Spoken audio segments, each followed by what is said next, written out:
After traveling 4 continents solo, it dawned on me. I don't with everybody.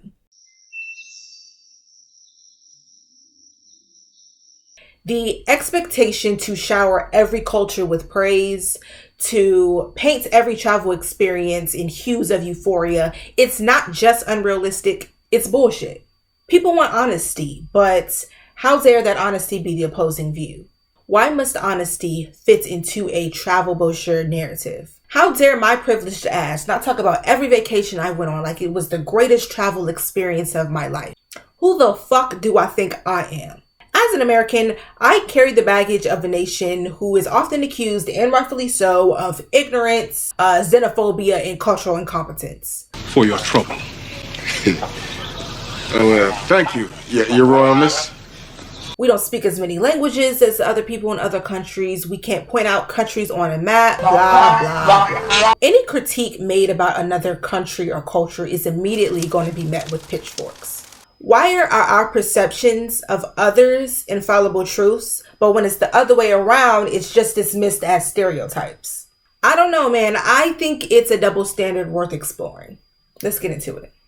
If you're new here, my name is daljiimarax. On this channel, we travel the world solo. We are learning multiple languages, and we like to talk about culture.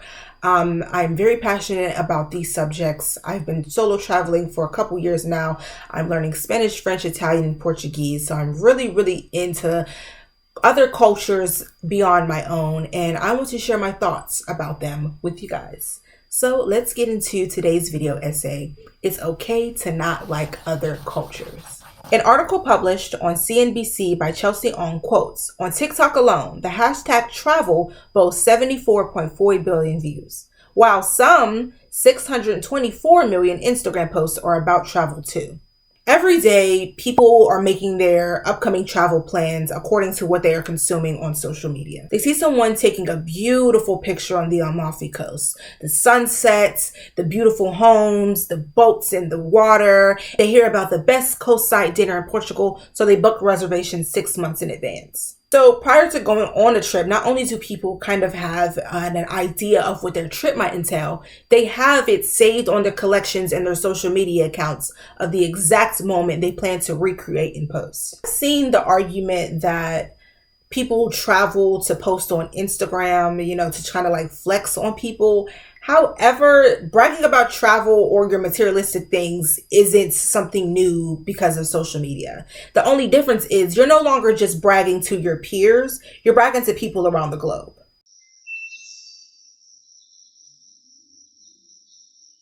In a recent study, Delhi was listed as one of the most unsafest places for women in any metropolitan cities, along with India being one of the most dangerous countries for women, behind countries like Afghanistan and Pakistan. Why do you think that is, despite India being one of the most fastest developing countries in the world? So the family I come from and the places I go to, I think I have access to a lot of things. I have access to car, a phone and stuff like that to keep myself safe. And I've been to a school and college where, we've been taught these things. Like I know how to protect myself, but not everybody can do that. Have accessibility to get these resources to help protect. Absolutely, because when I was going to my school, or when I'm going to college, I'm not really walking down a road myself. I'm going in a car and stuff like that with a safe driver. So I don't personally feel unsafe very often, but then there are these small little girls who do, walk these narrow streets in some rural places, and guys are doing what all. Now, this is where things can get tricky. Indians already face a lot of racism, xenophobia, stereotypes, prejudice in Western countries. And we don't need to get into specifics, but on multiple occasions, very often, women talk about their experience being straight up just sexually harassed, taunted by men when they visit India. So if women want to travel a lot and they consume a lot of media about India specifically and women's experiences traveling India, and they choose not to visit India because of this, where does that fall in the line of like racism and just being safe? In early 2022, I went to Cairo, Egypt solo, and I had the best time ever. Like when I say I left Egypt and felt empty because I'm like, I did not spend enough time here. I did not get what I came for. I left feeling hungry, like there's something else I needed from this country. It was so beautiful. The food, the people, I had an amazing experience, right? However, Egypt does have a reputation for not being safe for women travelers for almost the exact same reasons as India. I'm sorry, y'all. That's all like that. A goosey and okra. Trash. Cha, I remember this shit show, this trend of eating Nigerian food was back in 2018, I believe. And the apology tours that came after them. It was just a fucking mess, okay? I do want to sincerely apologize if I hurt someone, if I made someone feel some type of way, because anybody that knows me knows I'm a person of positivity. But the funny thing is that this made me actually want to try Nigerian food, and now Nigerian food is probably in my top 10 favorite cuisines of all time. When I lived in Atlanta, there was this place called Cafe Songhai that I used to go to all of the freaking time. I would get like a goosey soup, pounded yams, and there was like this dessert, I forgot. It was so bomb. But that trend made me want to try Nigerian food, not for content to be like, oh, I'm probably gonna hate this soup, but I was like, oh my God, I ended up loving Nigerian food. So shout out to my Nigerians out there, okay? When people were doing this trend, nobody had the interest to actually explore and learn about Nigerian culture. It was just something for views. It was like, I am going to make this very obnoxious reaction and put this thumbnail and this really crazy title to get people to click on and then laugh at me throwing up and spitting this food out. It was just ridiculous. Now, that doesn't mean that none of those people genuinely didn't like the food. That's not what I'm saying. I'm not saying you have to like that food. However, was this about that, or did they want a moment? I recently went on a 10-day trip to Colombia. I visited Bogota, Medellin, and Cartagena. And what I came to realize on that trip is that I have been to quite a few Latin American countries, and I actually only enjoy Mexican cuisine. Okay, I got all my sauces on there. I don't really care for limes, but I just be doing this shit because everybody be doing it. Alright, let's take the first bite. You bitches can watch me eat while you eat whatever the fuck you eating over where the fuck you at. See, double tortilla'd up. Oh, yes.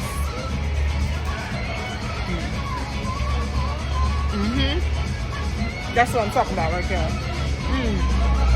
Let me enjoy my food.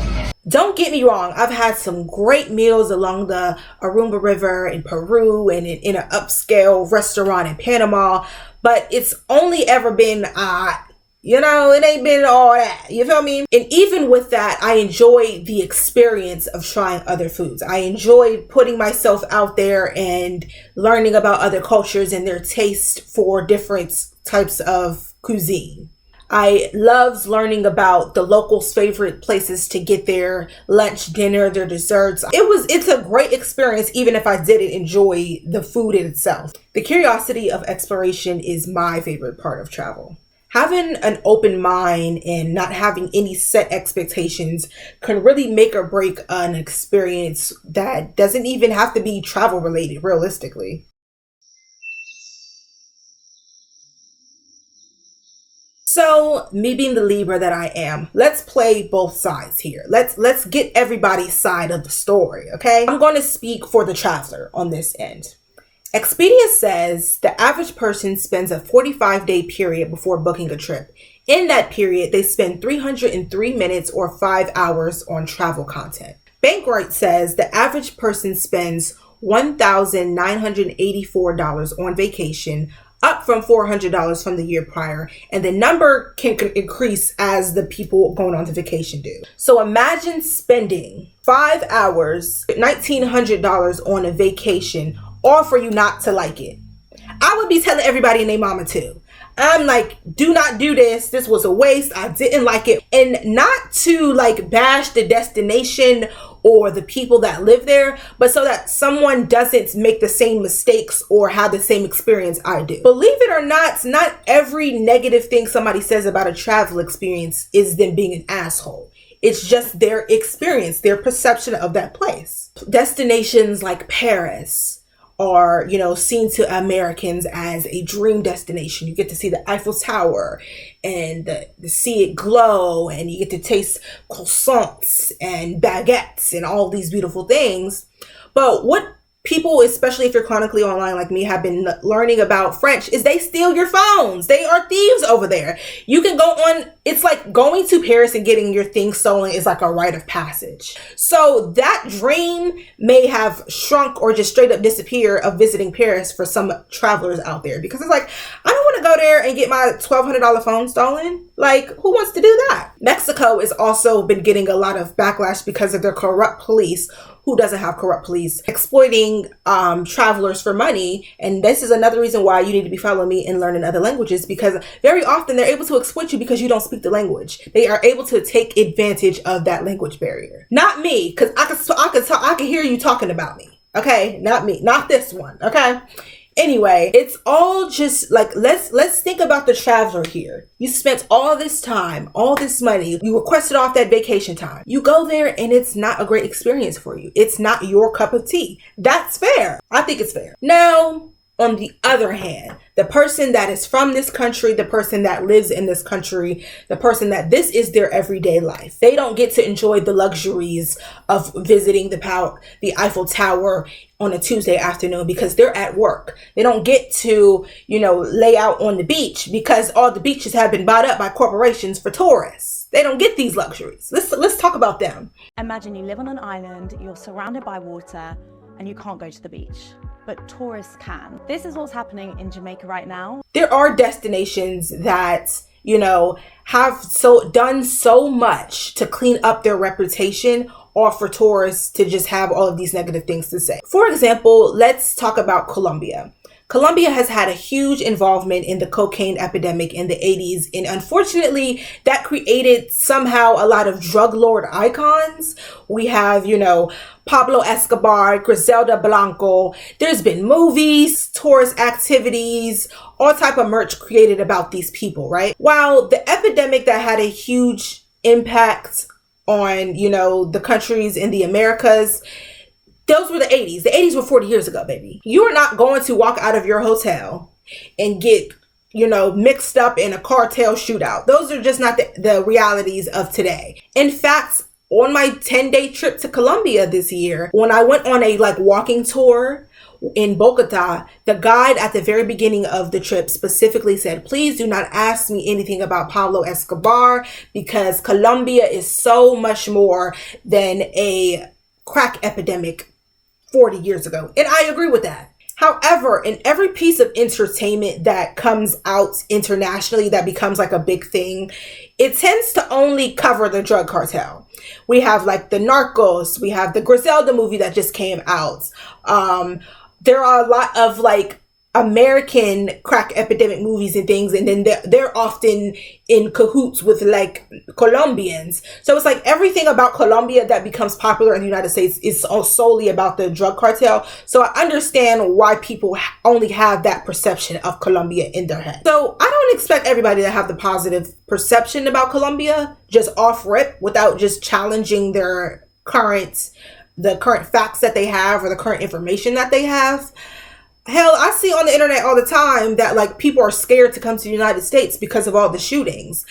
And it's I get annoyed because it's the United States is so fucking big.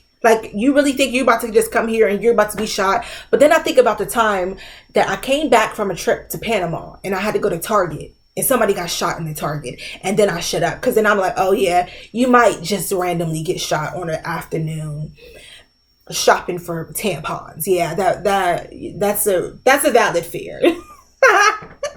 So I'll just be quiet on the American slander when y'all be scared to get shot, because it could happen, unfortunately.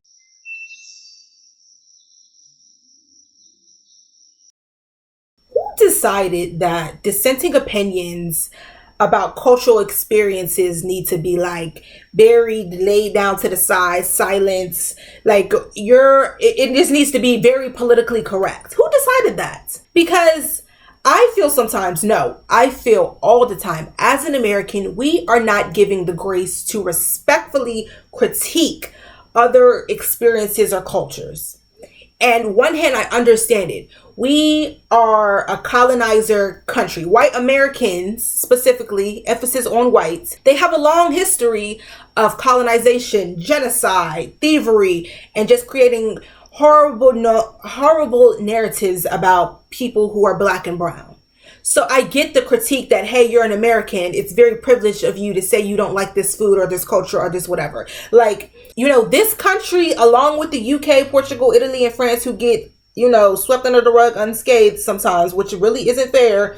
We're pretty much responsible for everything that's wrong with the world we live in. So it's like, how dare we create all these problems for the world and then go to a country and complain about their room temperature water and their very slow customer service? How dare we create these problems and then complain about them? It don't make no damn sense. I'm still fucking hungry.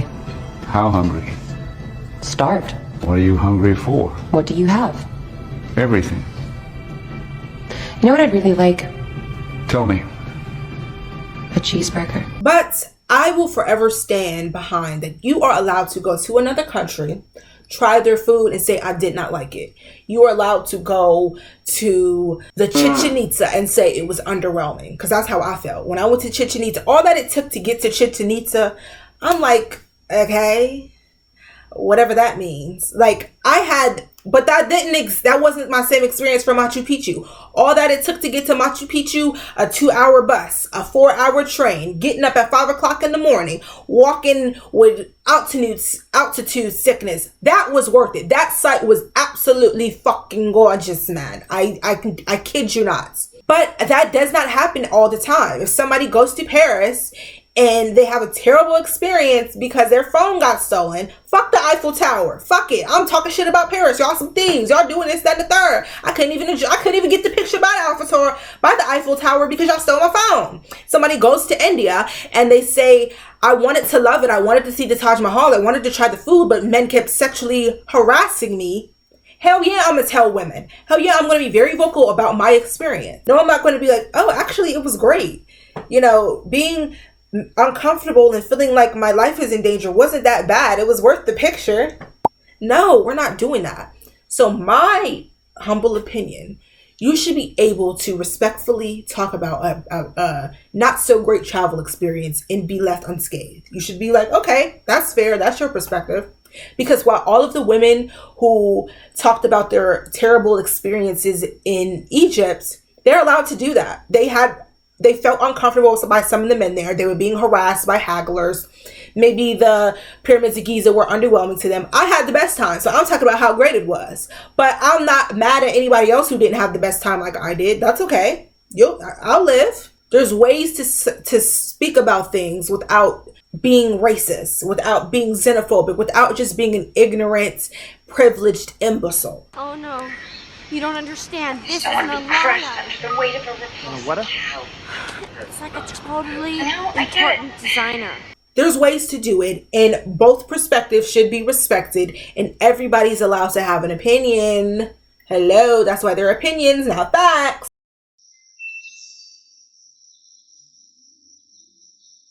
To piggyback off my opinion, y'all are also just way too fucking sensitive. Because everybody has so much access to what everybody around the world is doing in real time, it makes people angry if their life is not where they want it to be. I remember there was a Twitter thread about this woman who talked about, it wasn't even a thread, it was just a post. Her and her husband like to sit outside in their backyard for a couple of hours, drink coffee, and shoot the shit. The way that she got so much backlash, you would have thought that she was kicking puppies, or you would have thought that she was a school shooter. The way it was just ridiculous how upset that made people. And what it comes down to is jealousy. The woman never said that they're sitting outside in their courtyard in their $20 million mansion. Okay, I won't get in your way then. Two, sitting outside for hours. People are like, oh, that's so privileged. Some people have to go to work. Who says that she didn't have a job? Her husband. Sitting outside for hours could mean after work. It could mean they work the night shift. It could mean they work the second shift. It could mean they were off. They both have an off day that isn't a weekend, so that they are able to meet together on one day a week and sit out for hours. Like, people created so much shit and we're so upset about absolutely nothing. It's ridiculous. Like, we done went from eat the rich, like people who have enough money to fund an entire nation, to, if your life is better than me, you are privileged. You need to be aware of your privilege. You need to never you need to never have joy. Anybody that has more joy than me, you're a shitty person and you're privileged and I don't like it. And you need to be harassed and doxxed for it. We're getting too sensitive. And I don't like it. It's getting crazy, okay? Log off your phone. Delete the apps.